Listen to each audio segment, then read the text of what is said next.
ജോലിയുമായി ബന്ധപ്പെട്ട് നമ്മൾ ജോലി അന്വേഷിക്കുമ്പോൾ പലിശ ബാങ്കുകളുടെ ജോലികൾ, അത് കോപ്പറേറ്റീവ് സൊസൈറ്റി ആണെങ്കിലും പലിശ തന്നെയാണ്. അത് പാർട്ടി നടത്തുന്നതല്ലേ, പാർട്ടി നടത്തുന്നത് ഹറാമെങ്കിൽ ഹറാം തന്നെയാണ്, വലിയ സംശയമില്ല. പലിശയുമായി ബന്ധപ്പെട്ട ഏർപ്പാടുകൾ നിഷിദ്ധം തന്നെയാണ്. അത് ആലിമ്യങ്ങൾ പറഞ്ഞാൽ എങ്ങനെ അറിയാം, സാധാരണക്കാർക്ക് അറിയാൻ പറ്റുമോ? അതുകൊണ്ട് ശ്രദ്ധിക്കണം. അതിലേക്ക് നമ്മുടെ ഇടപെടലോ കാര്യങ്ങളോ വേണ്ട. അക്കൗണ്ടന്റുകളും സിഎകളും ഒക്കെ ആകുമ്പോഴേ ഇതുപോലുള്ള കമ്പനികൾക്കൊക്കെ വർക്ക് ചെയ്യേണ്ടി വരും. അള്ളാഹുവിനോട് പറയാ, റബ്ബിനിക്ക് ഹലാലായ ജോലി മതി റബ്ബേ.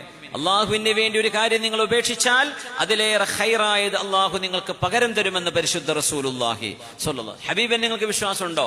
എങ്കിൽ നിങ്ങളുടെ ഈമാൻ ഉറപ്പാണ്. നിങ്ങളുടെ ഈമാൻ ഉറപ്പാണോ, നിങ്ങൾ അള്ളാഹു ഹലാലിലേക്ക് എത്തിക്കുകയുള്ളൂ. നിങ്ങൾ ഹറാമിലേക്ക് പോകണ്ട. ബാങ്ക് ജോലി കിട്ടാൻ വേണ്ടി അപേക്ഷ വരെ കൊടുക്കണ്ട. എന്തേ? നമുക്ക് വേണ്ട. അവിടെ ഒരുപാട് ആൾക്കാർ, നാട്ടുകാർ ഒരുപാടില്ലേ ജോലി ചെയ്യാൻ തയ്യാറുള്ളവര്.